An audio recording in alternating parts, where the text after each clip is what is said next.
Hello friends, welcome to MOHANA'S kitchen. இன்னைக்கு நம்ம கிச்சன்ல என்ன பார்க்க போறோம்னா பிரெட் கட்லெட். வாங்க அதுக்கு தேவையான பொருள் என்னன்னு பார்க்கலாம்.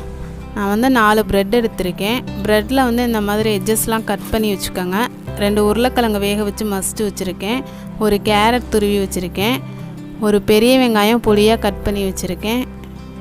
1/2 டேபிள்ஸ்பூன் கரம் மசாலா, 1 டேபிள்ஸ்பூன் மிளகாய் தூள், 1/4 டீஸ்பூன் மஞ்சள் தூள், கொஞ்சம் உப்பு, 1 டேபிள்ஸ்பூன் ஜீரகம், கொத்தமல்லி இலை, ஒரு பச்சை மிளகாய் பொடியாக கட் பண்ணுது. இப்போ வாங்க எப்படி பண்ணுறதுன்னு பார்க்கலாம். ஒரு பாத்திரத்தில் நான் எடுத்து வச்சுருக்கிற ப்ரெட் எடுத்து இந்த மாதிரி சின்ன சின்ன பீஸாக கட் பண்ணி போட்டுக்கோங்க. அதுக்கப்புறம் நம்ம கையாலே மசிச்சு விட்டோம்னா இந்த மாதிரி தூளாயிடும். இதில் வந்து நான் எடுத்து வச்சுருக்கிற உருளைக்கிழங்கை சேர்த்துக்கிறேன். இது ரெண்டத்தையும் வந்து நல்லா ஒன்றோட ஒன்று கலந்துக்கோங்க.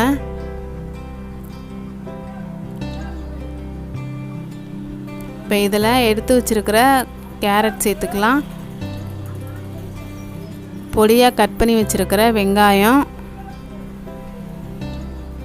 கரம் மசாலா, மிளகாய்த்தூள், கொஞ்சமாக மஞ்சள் தூள்,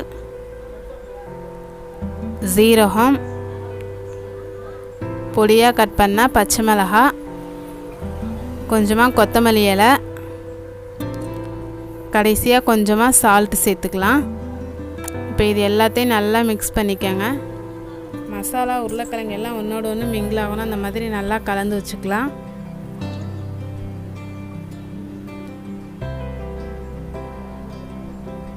இப்போ இந்த மாதிரி நல்லா கலந்தாச்சு. இதை வந்து நம்ம கட்லெட்டுக்கு உருட்டி வச்சிடலாம்.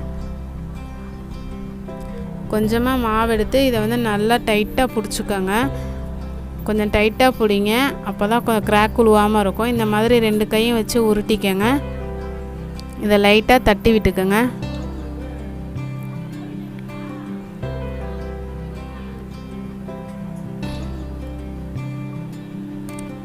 இப்போ நம்ம ஏற்கனவே மைதா மாவு பேஸ்ட் வச்சுருக்கோம். அதில் வந்து நல்லா டிப் பண்ணி எடுத்துக்கலாம்.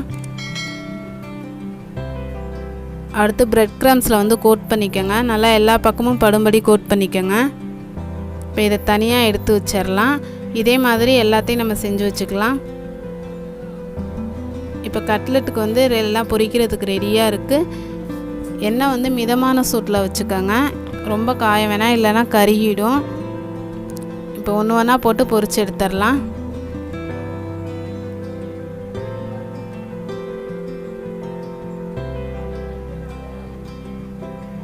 இப்போ இதை வந்து பொறுமையாக திருப்பி போடுங்க. வேகமாக திருப்பி போடாதீங்க, இல்லைன்னா உடஞ்சிரும். அதுக்காக தான் பார்த்து பொறுமையாக ஒன்று ஒன்றா திருப்பி போடுங்க.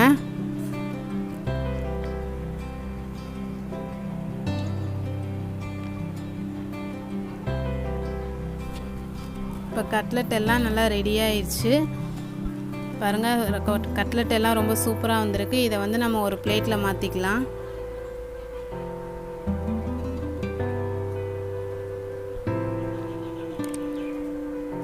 ரொம்ப ஈஸியாக பண்ணிடலாம். இது வீட்டில் இருக்கிற ஈஸியான பொருளை வச்சு ரொம்ப சிம்பிளாக பண்ணிடலாம். இனிமேல் கட்லெட் வேணும்னா பேக்கரி போகணுன்னு அவசியம் இல்லை, வீட்டிலே பண்ணிடலாம். இந்த வீடியோ உங்களுக்கு பிடிச்சிருந்தா லைக் பண்ணுங்கள், கமெண்ட் பண்ணுங்கள், என்னோடய சேனலை சப்ஸ்கிரைப் பண்ணுங்கள். தேங்க்யூ.